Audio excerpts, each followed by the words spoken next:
Gravity. For millennia, we have watched things fall, and at first, we took it for granted. It was just simply the way things worked. Eventually, though, we began questioning that assumption. First Galileo Galilei, then Nicholas Copernicus, Johannes Kepler, Isaac Newton, and finally, Albert Einstein. With Einstein's general theory of relativity, we now finally had an explanation as to why things fell. Galileo, Copernicus, and Newton may have described how things fell, but it took Einstein to explain why. And yet, even with this newfound knowledge, we were unable to conceive of any means of controlling the most obvious force of nature, gravity. Or have we?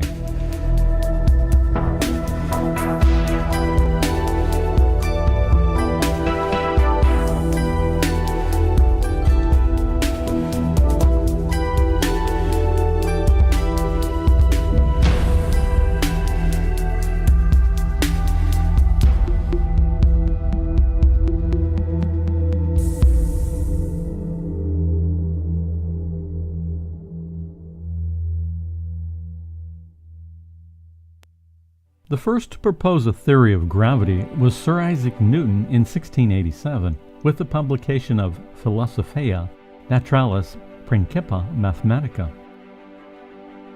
The first reliable measurement of gravity was conducted by a British natural philosopher and scientist, Henry Cavendish, in 1798.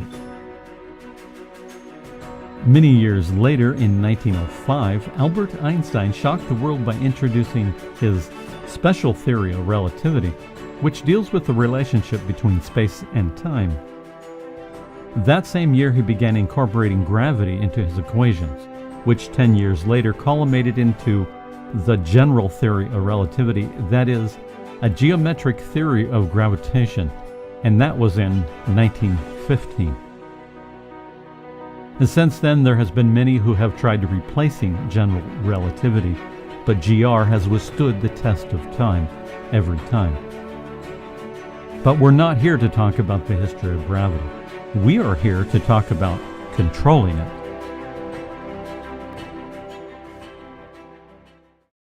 One of the first appearances of gravity control in the form of anti-gravity was in H.G. Wells' First Men in the Moon, published in 1901, in which a fictional substance called cavorite was used to block gravity. Obviously, that would not work in reality. In 1928, the fictional character Buck Rogers made his first appearance along with a fictional anti-gravity material called inertron, which falls upward. And of course, many other works of fiction have followed with various forms of artificial gravity. Moving beyond fiction, what real-life work has been done on anti-gravity? Indeed, has any work been done at all? Absolutely. In 1961 to 1963, the famous scientist and science fiction writer Robert L. Forward published papers proposing a method for producing an anti-gravity force, that is to say, a repulsive gravity force. Dr. Forward proposed that we might take a hollow pipe coiled around a toroidal shape and fill it with a superdense fluid about as dense as a white dwarf star material. He goes on to say that if the fluid is oscillated back and forth rapidly enough, an alternating push-pull gravity field will be generated at the center of the torus. Forward's concept was based at the time on an unproven prediction of general relativity, which states that all rotating masses frame drag and thus twist the surrounding spacetime, which in turn produces something nowadays confusingly called gravito-electromagnetism. Gravito-electromagnetism and gravitomagnetism have no relationship to electromagnetism at all, and are called as such only as an analogy. Gravito-electromagnetism refers to cases where gravity behaves similarly to electromagnetism. But again, there's no connection beyond similar behavior, but where charge and magnetic fields are replaced by mass and torsion fields. Note that torsion means to twist. It is also noteworthy that Forward himself referred to gravitomagnetic fields as protational fields. For a while, scientists were doubtful that space-time could be twisted in such a manner. But then the proof came in 2004. After a 6-month orbit around the Earth, the Gravity Probe B satellite confirmed that the Earth does indeed twist the surrounding space-time with a gyroscopic drift of minus 37.2 plus or minus 7.2 millard seconds per year. Of course, the downside of Forward's method is that it requires a fluid at least as dense as a white dwarf star material, which is pretty dense. Additionally, this white dwarf star material would need to be accelerated near the speed of light. Needless to say, these are pretty large engineering hurdles. However, we need not be too hard on the idea, as it proved for the first time that generating and controlling repulsive gravity fields was not completely impossible. Indeed, in 1969, Sir Roger Penrose published a paper proposing a mechanism for extracting energy from a black hole's rotation via the gravitomagnetic effect. Then, in 1995, Dr. Reva Williams published a mathematically rigorous proof that validated Penrose's mechanism. In fact, her model showed that the Lense-Thirring effect, a gravitomagnetic effect, could explain the surprisingly energetic relativistic jets produced by quasars and active galactic nuclei. In other words, the jets produced by certain black holes are partly due to gravitomagnetic fields. One could say that black holes are flinging beams of matter away with anti-gravity fields. Fast forwarding to 2018, and Dr. Musha, the one and the same who wrote a 2016 paper on a feasible jump drive, as we have been calling it, also published a paper entitled General Relativistic Gravity Machine Using Electromagnetotorsion Field, which is an expansion on Forward's concept.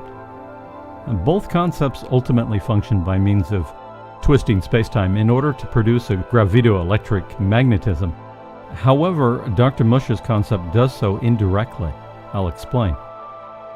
Musha notes that the quantum vacuum electrodynamic, or QED, vacuum field can be treated mathematically as a kind of ever-present superfluid. Going with this, Musha goes on to demonstrate that under appropriate conditions, spinning matter and electromagnetic fields can produce a toroidal vortex, a smoke ring in the QED vacuum superfluid.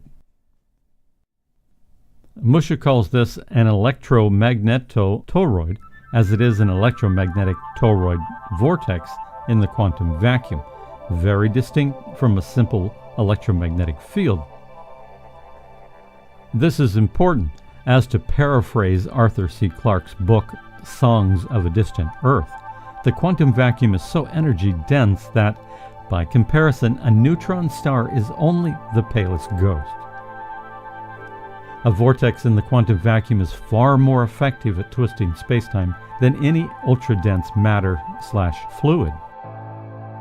The quantum vacuum vortex, or electromagnetotoroid, would whirl around, twisting the spacetime along with it, producing the desired gravitomagnetic protational field.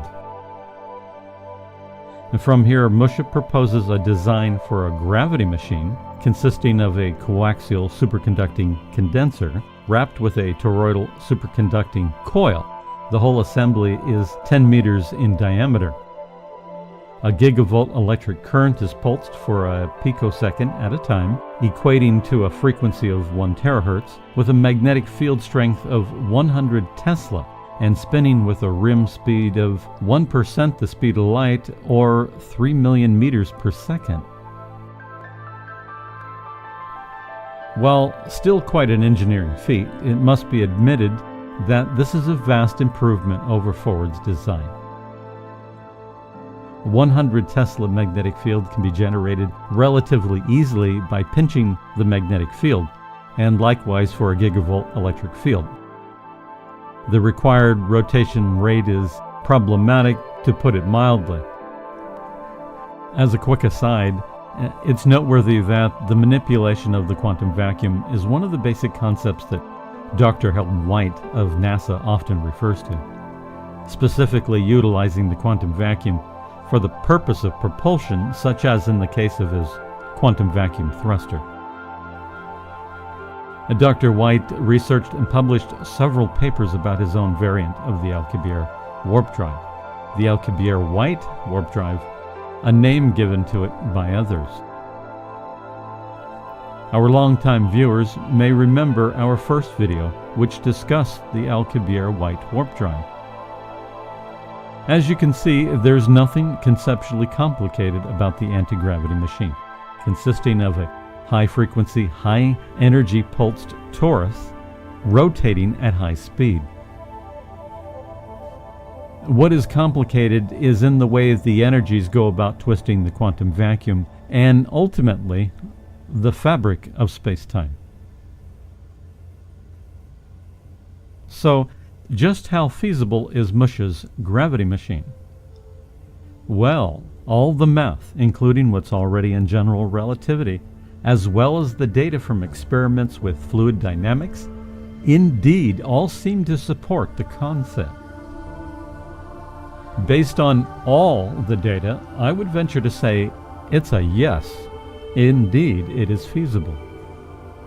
As already stated, there is sound evidence that supports the validity of this concept, such as general relativity states that any rotating mass frame drags, twists in this case, the surrounding spacetime directly, resulting in a so-called gravitomagnetic field.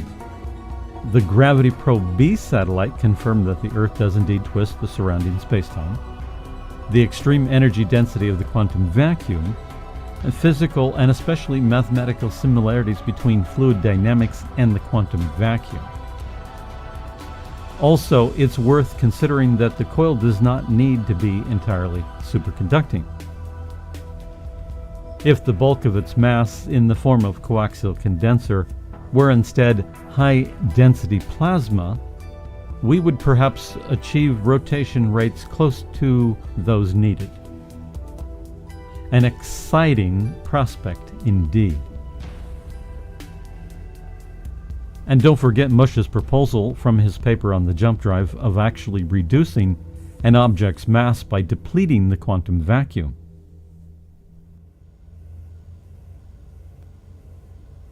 Will we be making use of anti-gravity machines in the near future? Who knows? However, on a theoretical and technical level, it appears that within the next, perhaps, 5 to 10 years, we will have some form of crude anti-gravity. Basically, we already possess the understanding and most of the technologies. That said, several key aspects of the machine remain to be developed. Could SpaceX do it? Why not? Is the desire there? Yes and no. We'll see. Could we serve as technical advisors? Absolutely.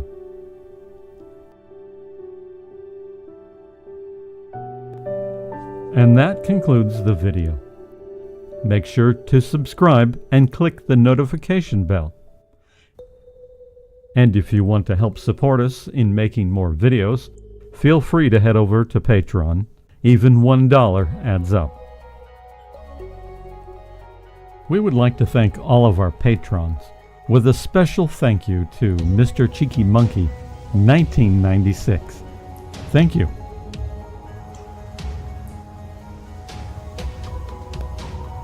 Until next time, keep wondering about space.